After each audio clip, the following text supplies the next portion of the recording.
రావు దొరకబడ్డానా నరసింహ ఏ లోకం వెళ్ళినాడు నరసింహ రావు దొరకబడ్డానా నరసింహ ఏ లోకం వెళ్ళినాడు నరసింహ రావు దొరకబడ్డానా కైలాసం వెళ్ళినాడా నరసింహ ఎంత మోసం ఆయనమ్మ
ఎంత మోసమాయనమ్మా ఇంటి నేనేం చేస్తాను నా మదికి దోసదాయనమ్మా నా బ్రవతలు వీడేరిని నేనెంతో మురిసిపడ్డాను నాకు తగిన 16 ఏళ్ల వయసు మించిన ఆ పిల్లవాడని చెప్పి నేనెంతో భ్రమసిపడ్డాను మతికి దోసదాయనమ్మ నా బ్రవతలు వీడేనమ్మ ఎంత దోస ఏమి చేయదు నేను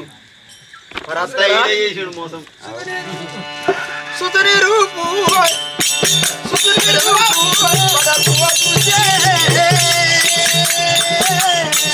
చూసి మోత పొట్టినాయమ్మ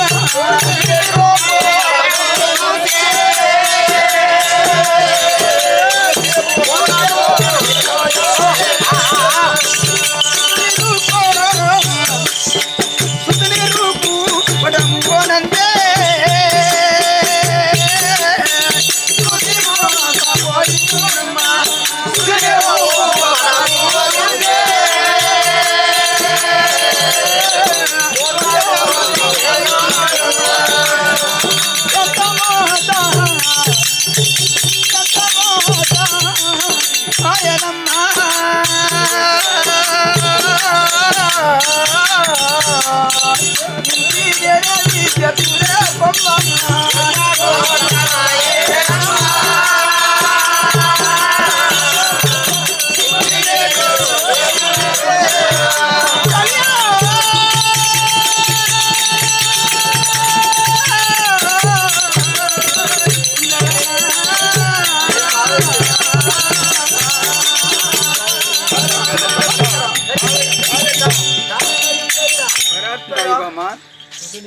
కానీ సుతుని రూపు ఆ పటము నందు సుతుని రూపు పటము చూసి సారంగధరుడు సుతుడు 16 ఏళ్ల వయసు కుమారుడు అతను చూసి నా మనసు ఎంతో మురిసిపడ్డాను సుతుని రూపు పటము చూసి చూసి మోసపోతేనమ్మా మోసపోయి నేను లగ్నం చేసుకున్నాను ఆ కత్తి భాష గట్టి లగ్నం చేసి పరాత్మరా ఏమి చేయదు నేను నాకు ఇదైంది ఏంటిది అయింది నేను ఒలివండ నుంచి వచ్చేటప్పుడు గొప్పరాజుపల్లికి వస్తేప్పుడు ఎట్లా ఉంది అనుకున్నావు గొప్పరాజు మంచోడు అనుకున్నా కానీ ఇస్మంటోడు అనుకుంటే నేను ఒలివండలనే ఉండు ఈ దాకా రాపోదు తాతయ్య ఇతనితో ఎట్లా పొంది చేయాలి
నేను పాపాత్తుని అయిపోయిన పాపం ఈ ముసలి మొగనితోని పొందు పొసలి ఎట్లా చేయాలి ఆతో ఎట్లా మాట్లాడనీకి నాకు నోరు వస్తుంది వాటితో ఎట్లా నేను అతనితో ఎట్లా నేను మాట్లాడాలి మాట్లాడుతుంది ఈ లంచకోడికి ఎట్లా కూర్చుండు చూడు నాకు తగిన సుత్తుండే అంటే శరం ఉండాలి అతనికి నాకు ఈడు చూడు మంచిగా ఎంతో మురిచిపడ్డా నా మురిపానికి ముళ్ళు కొట్టింది నాకు అట్నే కొట్టింది ఎంత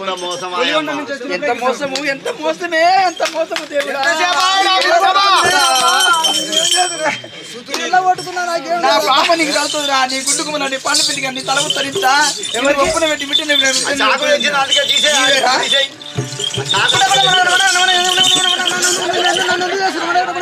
అంటుంది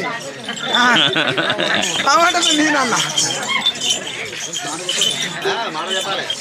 అని ఈ ముసలి మగతో పొందేయాలంటే నా నుంచి కాదు ఎట్లా మాట్లాడితే నాకు ఇజ్జత అవుతుంది ఇంకా ఇజ్జతో ఏం చేయాలి 4 రోజులు అయితే చచ్చిపోతాడు ఇంకొని చూసుకున్నాను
కానీ ఈ ముసలి మొగతో ఎట్లా పొంది చేయాలి ఎట్లా మాట్లాడాలి ఎట్లా పలకరించాలి నేను లేచిండు పోతుండు నేడలేకపోతుండు ఏడి వాకు కాకుండా నిన్నేం చేసుకోను కానీ శరానికన్నా వెళ్ళిపోతుండు కానీ ఇక్కడ తప్పదు శరానికి వెళ్ళిపోతుండు ఇతని పేరేంటి ఇతని పేరా నంజనారేంద్రుడు నంజనారేంద్రుడు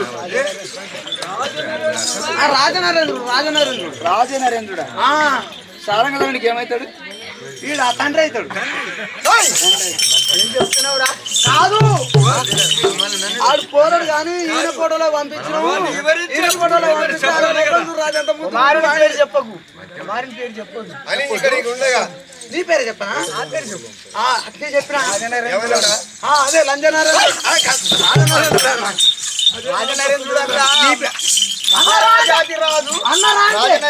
అన్నారా నన్నారా క్లాస్మేట్ల మంచి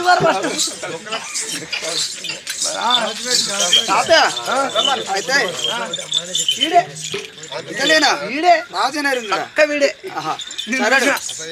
ఫలం ప్రాప్తే గునే భవ కానీ నలుడన రాసిన వ్రాలను కలదే నూరేళ్లు చింతించిన జాలి పడి ఎంత రాసిన ప్రాలాక్షుని రాత ఎంత బ్రతికున్నంత విశ్వరూపభావుని లిక్తము మసిగొడ్డ తూసివయ్య మాధవుని వశము ఆ ప్రాలాదుని రాత ఎంతనో అవును ప్రహ్లాదునికి ఎంత చేసినా కానీ ఎట్లా పోయిండు అవును అట్ట నీకు కూడా అట్నే వీడు పోతే వీడు 4 రోజులు అయితే వీడు చచ్చిపోతాడు ఇంకొని చేసుకుని పో అంతేనా ఇట్లా పోయా మస్తు పోయినాం అయితే అతడికి కాని రాకపోతాడా నాకు నా పాపి నేత్రంలో కాని రాకపోతాడా చూద్దాం పలకరించేసి చూస్తాను పలకరించాను నాకు నోరు వస్తలేదు అసలు నోరు రాకపోతే పాడకావు అనుకుంటావు వీరికి అసలు మరి ఏం చేస్తావు నీకు అట్లా అంట రాకపోతే ఇస్తాను ఏమన్నా నా వయసుకు అతని వయసుకు 80 ఏళ్ళు ఆడు నేను 16 ఏళ్ళ వయసుకు ఆడతాను అంతేనా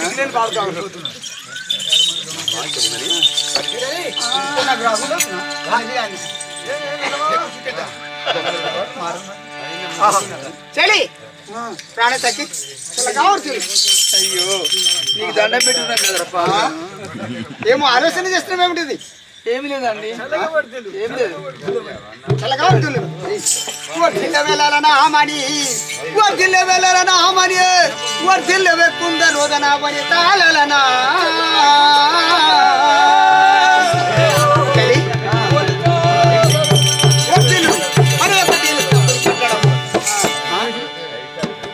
ఇక్కడ రంభ ఊర్వశి మేనక ఆది గంధర్వ స్త్రీలు కూడా ఎంతో నాట్యం జరుపుతున్నారు అవునా సరేనండి కాబట్టి నన్ను లగ్ని మాటలుగా సరేడు ఇది తప్పదు నీకు నమస్కారం చేస్తున్నాను చాలా కావచ్చు దండము ప్రాణనాయక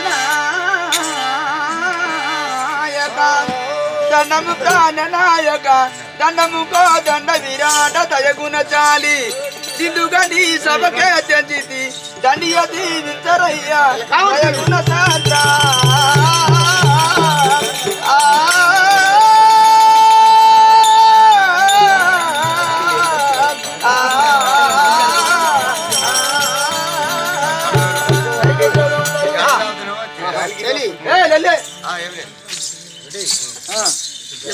కానీ నీ సన్నిధికి వచ్చి ఉంటుంది కానీ మరి సరే నేను ఈ యొక్క ఆ భటులైనా కానీ వారు అనేది బంటు వాళ్ళైనా అక్కడ యొక్క పట్టణములు శివశార్థులములు బండ్లు ఒక్కములు అక్కడ చాలా ఎన్నో మృగములు వచ్చి ఆ యొక్క పైర్లు పంటలైనా కానీ అన్ని ఆ యొక్క చేస్తున్న వారు బంటులు వస్తున్నారు అదిగో చూడు బంటులు వస్తున్నారు చూడు బంటులారా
పట్టేండము కాపులము సద్దసేండ్లకితే గద్దల పాలాయ సద్దసేండ్లకితే గద్దల పాలాయ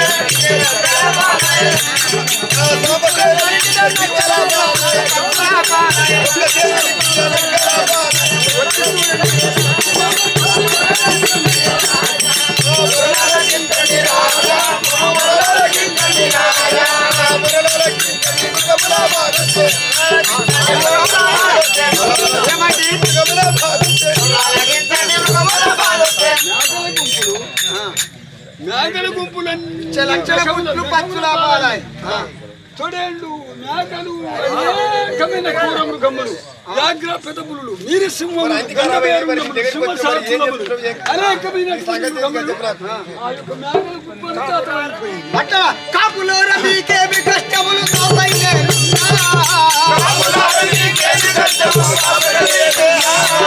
రేపటికి నమ్మున మృగముల బట్టి రూపమాల్పెదాను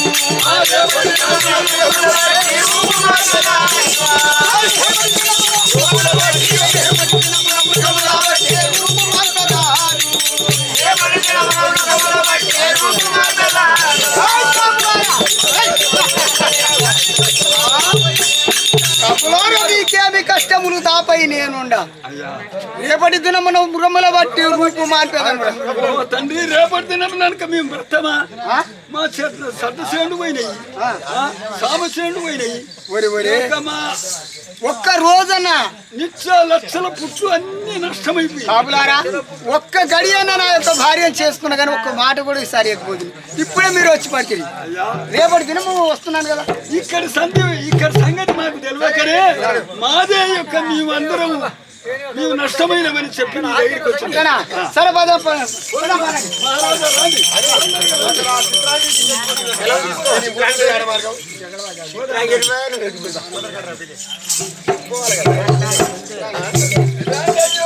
రాండయ్యో, యువరాం, రాండయ్యో.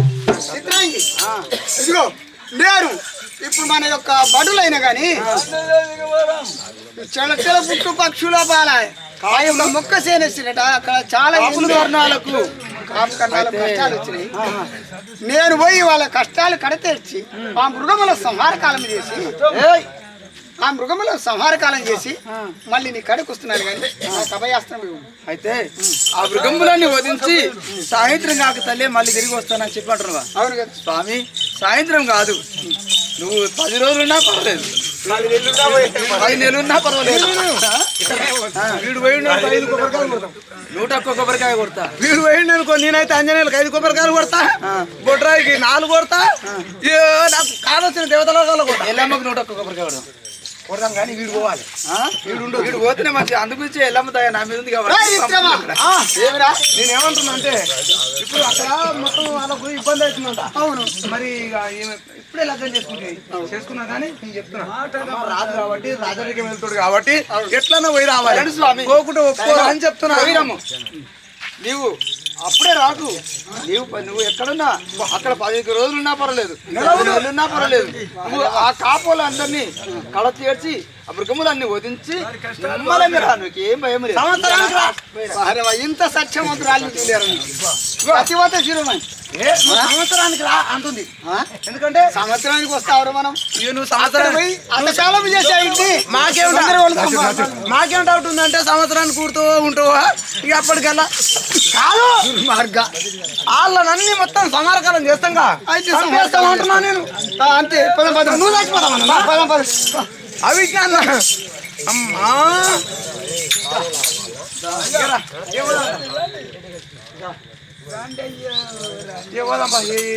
బాగలే.